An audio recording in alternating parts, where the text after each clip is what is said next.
Hi guys, in today's video I am going to teach you how to deposit on IC markets in just a few steps. So let's get started. So what we're gonna do, you're gonna log in your account on IC markets website, and after that the dashboard will show up, and in order to deposit a fund on your account, as you can see on this left side, there's a bunch of options here. All you need to do is go to the deposit tab.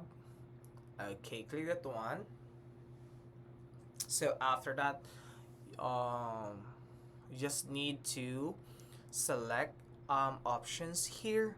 Okay, so for me, I'm just gonna um, use this PayPal, the PayPal one.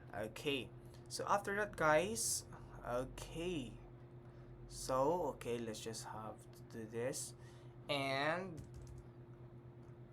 fill up this form, guys. Okay, so let's say $10, I think.